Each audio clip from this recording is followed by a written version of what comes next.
कल हमारी एक मैया ने एक प्रश्न किया कि गुरुजी, क्या हम लहसुन और प्याज खा सकते हैं? क्या हम लहसुन और प्याज खा सकते हैं? और नहीं खाएं तो क्यों नहीं खाएं?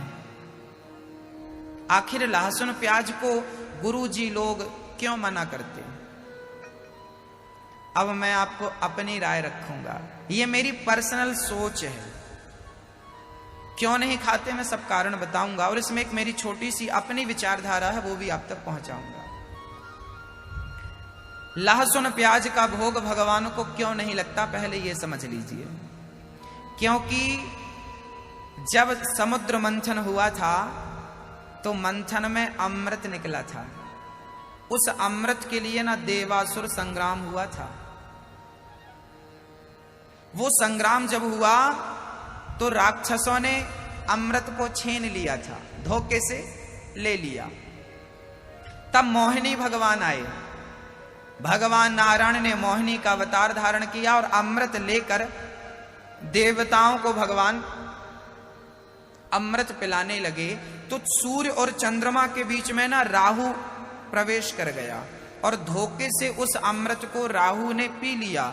सूर्य चंद्रमा ने इशारा किया, प्रभु ये तो राक्षस है, देवताओं का रूप बनाकर धारण कर लिया अमृत। भगवान ने तुरंत सुदर्शन से सिर काट दिया। अब वो राहु ने अमृत पिया था कि कुछ बूंद अंदर चली गई, तब तक सिर कट गया। तो मुंह से जो गले से नीचे उतर रहा था वो कुछ बूंद अब धड़ अलग हो गया, तो वो कुछ 2 बूंदें जमीन में गिर गई। वो अमृत की 2 बूंदें जमीन में गिरी तो 1 बूंद बन गई लहसुन, 1 बूंद बन गई प्याज। इसलिए आयुर्वेद में लहसुन और प्याज को अमृत कहा जाता है। आयुर्वेद में लहसुन प्याज को क्या कहा जाता है?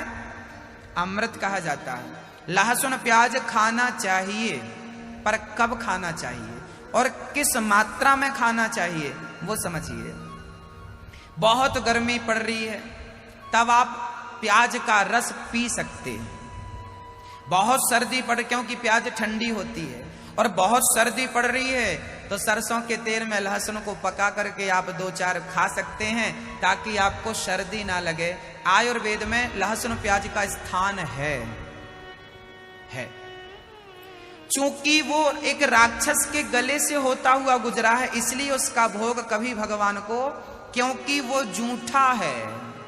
क्या आप भगवान को जूठा खिलाएंगे? तो राहु के गले से जो अमृत गिरा था वो जूठा हो गया और उसी की लहसुन प्याज हो गई। तो वो अमृत जूठा है, लहसुन प्याज जूठा है, इसलिए भगवान को भोग नहीं लगता।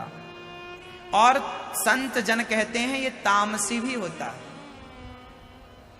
और अब हमारा एक विचार सुन लीजिए कि लहसुन प्याज छोड़ना अच्छी बात है, परंतु कब? एक मैया बोली, गुरुजी मैं तो लहसुन प्याज नहीं खाती, मैंने तो कई वर्ष हो गए लहसुन प्याज छोड़ दिया है, पर मैंने देखा कि वो अपनी बहू की बुराई करती थी।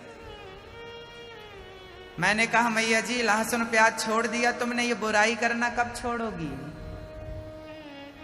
लहसुन प्याज छोड़ दिया पर अहंकार नहीं छोड़ा। लहसुन प्याज छोड़ दिया पर निंदा नहीं छोड़ी, झूठ नहीं छोड़ा, कपट नहीं छोड़ा। तो लहसुन प्याज छोड़ने का फायदा क्या? मैं पहले ये निवेदन करना चाहता हूं कि पहले आप अहंकार को त्याग दीजिए, क्रोध को त्याग दीजिए, अपने अंदर की सारी बुराइयों को त्यागने का प्रयास करिए। जब ये त्याग देंगे आप तो लहसुन प्याज बहुत बड़ी चीज नहीं, वो तो अपने आप छूट जाएगी। इन्हें छोड़ना थोड़ी पड़ता है, इन्हें छोड़ना थोड़ी पड़ता है। कोशिश करिए कि आपके भीतर जो अनेकानेक बुराइयां हैं, पहले आप अपनी उन बुराइयों का परित्याग करें। लहसुन प्याज बहुत बाद का सब्जेक्ट है। जरूरत पड़े तो दवाई के तौर पर आप ले सकते हैं, केवल दवाई के। तो फिर लहसुन प्याज का मना क्यों किया जाता है? इसलिए मना किया जाता है क्योंकि अभी आप लोग भागवत सुन रहे हैं तो आपके अंदर ना भक्ति है, प्रेम है, आपके अंदर की भक्ति जाग गई है, बिल्कुल प्रफुल्लित है, आनंदित है। अब वो भक्ति, आप अगर तामसी भोजन करेंगे, मांसाहार करेंगे, तो आपकी बुद्धि भ्रष्ट हो जाएगी। आज आप भक्त हैं, आज आपको भगवान के चरणों में प्रेम है, पर आप गलत भोजन करेंगे तो ये प्रेम समाप्त हो जाएगा और आपकी बुद्धि भ्रष्ट हो सकती है, बिगड़ सकती है। इसलिए सात्विक भोजन करना चाहिए कि हमारे अंदर जो प्रेम है कृष्ण का, वो प्रेम बना रहे, जीवन भर बना रहे। भक्ति प्राप्त कर लेना बड़ी बात नहीं है, पर भक्ति को बनाए रखना बहुत बड़ी बात है। समझ रहे हैं मैं क्या कह रहा हूं मेरी माँ? भक्ति आ जाना, आप सबके हृदय में भक्ति आ जाती है, पर आती है दिन, 2 दिन, 4 दिन, हफ्ते, महीने, रुकती है, फिर जैसे थे वैसे हो गए। अब भक्ति आ गई है, प्रेम जाग गया है, तो उसे बरकरार भी तो रखना है, बनाए भी तो रखना है। तो बनाए रखने के लिए आपको लहसुन प्याज का त्याग करना पड़ेगा, क्योंकि आप वो खाएंगे तो आपकी बुद्धि फिर आलसी हो जाएगी। आप अभी सवेरे 4 बजे उठ रहे हैं, 5 बजे, चलो गुरुजी ने कहा सवेरे उठना चाहिए, मानव धर्म है, सवेरे उठ करके सूर्य भगवान को जल, सीताराम सीताराम, सारे अच्छे काम कर रहे हैं। पर धीरे धीरे फिर आप, अरे कल तो कर लिया था पूजा, बस थोड़ा सो लेते, फिर धीरे धीरे वही स्थिति आ गई जो थी। यदि आपके अंदर भक्ति आई है, प्रेम जागा है, तो उसे संभालना, उसे बरकरार रखना आपकी जिम्मेदारी है। क्योंकि ये चीज आती है, तो ऐसा मत समझ लेना कि आती है तो जाती नहीं है। सद्भाव कभी कभी जागते हैं, याद रखना। अच्छे ख्याल, अच्छे विचार मानव जीवन में कभी कभी जन्म लेते हैं, और इनको जन्म लेने के बाद यदि इनको आपने धारण नहीं किया, इन्हें प्रेम और भक्ति का जल डालकर, सत्संग का जल डालकर बढ़ाया नहीं, तो ये समाप्त भी हो जाते हैं। बोलिए बांके बिहारी लाल की। इसलिए लहसुन प्याज नहीं खाना चाहिए, मांसाहार नहीं करना चाहिए, शराब नहीं पीना चाहिए, तंबाकू, सिगरेट, बीड़ी, इन चीजों का सेवन क्या हमें करना चाहिए? खाना चाहिए? नहीं। थोड़ी तो समझ होनी चाहिए हम लोगों में। आजकल के हमारे नौजवान भाई ये पाउच खोलते हैं और पूरा मुंह पे ही खाली करते हैं, उसमें पता नहीं क्या भरा है, पूरा मुंह गंध मारता है इनका मुंह। नाली को देख लो या इनके मुंह को देख लो, एक बराबर है, सेम। कितना बढ़िया मुंह था आपका, कितना सुंदर था, कितनी बढ़िया वाणी दी भगवान ने, कितना सुंदर मुंह दिया, और उसमें तुमने ये भर लिया। भगवान अगली जन्म में नाली का कीड़ा बना के भेजेगा, जाओ, तुम्हें यही पसंद था, जाओ। याद रखना मेरी माँ, याद रखना भक्तों, ये मानव का तन बहुत अनमोल है।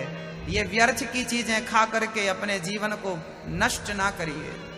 मुख में गुटका नहीं हो, मुख में तो राम नाम होना चाहिए। राम नाम मणिदीप धरूं, जीह देहरी द्वार, तुलसी भीतर बाहिरो, जो चाहत उजियार।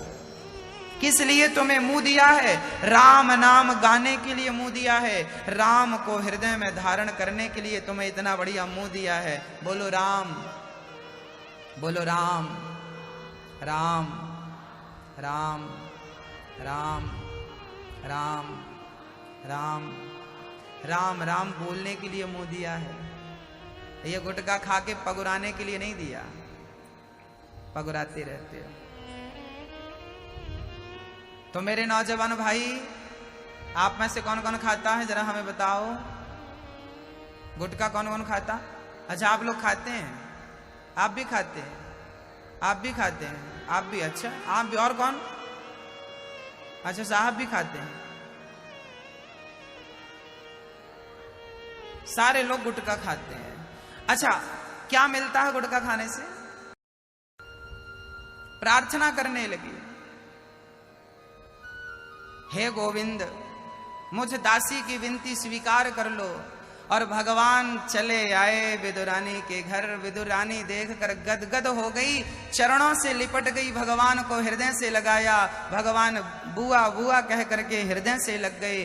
कहा, काकी जी बड़ी भूख लगी है, भूख लगी है, भोजन कराओ। अब विदुरानी जल्दी से भगवान को ले जाकर बिठाया, पर चौकी तक नहीं थी बिठाने को, इतनी गरीबी थी। उल्टी चौकी रख दी विदुरानी ने, भगवान उस पर ही बैठे